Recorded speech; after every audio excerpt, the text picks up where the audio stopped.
you'll notice that a couple of things come in at the low end of this range that are not seafood. And then you get shrimp, and then you get some dairy, and then you get eggs, and then you get a couple of different species of fish. Now, many, many more fish have high levels compared to Icelandic cod and Icelandic haddock, but these are two of the higher levels of iodine out there. Then you get into the seaweeds, and notice that they all have different levels, okay? And that down here you've got the sea lettuce, which is less than iodized salt, and up here you've got the sugar kelp. I will use kelp for a variety of reasons that I won't get into as a powder in cooking, or I'll use kombu, which is what sugar kelp is sometimes called, and I'll get that kombu from Maine Coast sea vegetables. But what I want you to realize is small changes in this have very profound impacts. So this isn't 100 grams of product. Okay, put that in perspective. What's 100 grams look like? 100 grams of a meat like steak or fish or chicken is actually a pretty moderate serving size for most people. Light would be on the sort of 2 ounces, like 50, 60, 70 grams. Higher serving sizes would be more like half a pound, 6, 7, 8, 9, 10 ounces, which is more in the 150 to 200 gram range. So 100 grams is a pretty reasonable serving size of anything. But 100 grams of seaweed is a lot because it's a very powerful, very potent food. If you don't eat seaweed and you start, believe me, you're not going to sit down and eat 100 grams of seaweed. But you don't need, strictly speaking, more than a few hundred micrograms of iodine a day to live. Now, why am I so careful in how I phrase that? You don't need more than a few hundred micrograms of selenium a day to live, but you can use way more than that if you want to supercharge your performance and live even better. So this brings me to how I use and how I get my iodine in my day. I know that I tolerate high doses of iodine, and I see a significant performance improvement in myself when I increase my intake of iodine.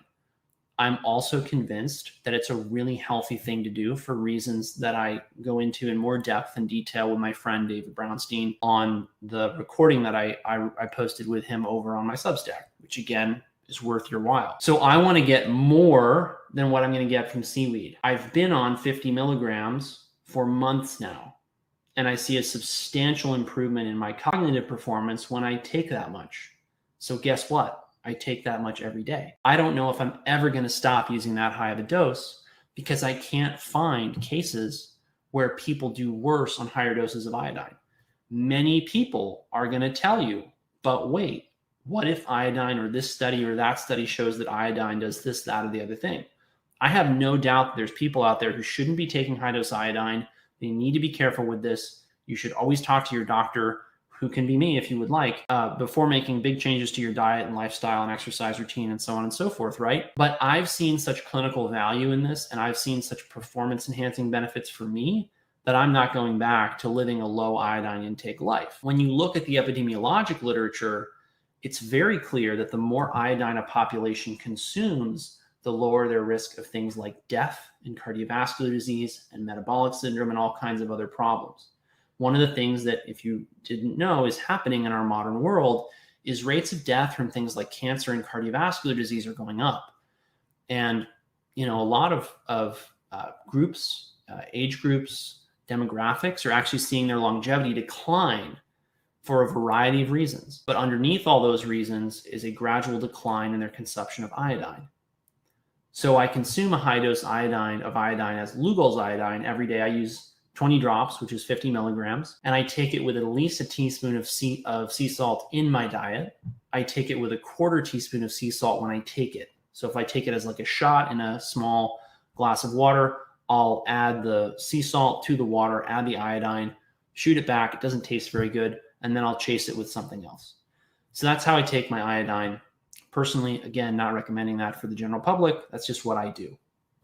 And if you want the protocol, again, it's at the Substack.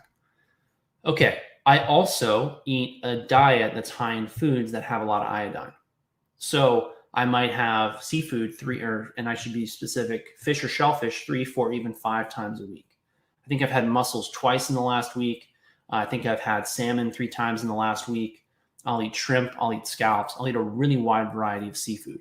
right? All those sea, fish and shellfish have a pretty high concentration of iodine in general. Then we get into the sea vegetables. How do I use those? I will add seaweed powders to soups and stews. I will add them to my morning smoothie. I have a mix of greens that I have in my morning smoothie that are all powders that I buy from Mountain Rose Herbs.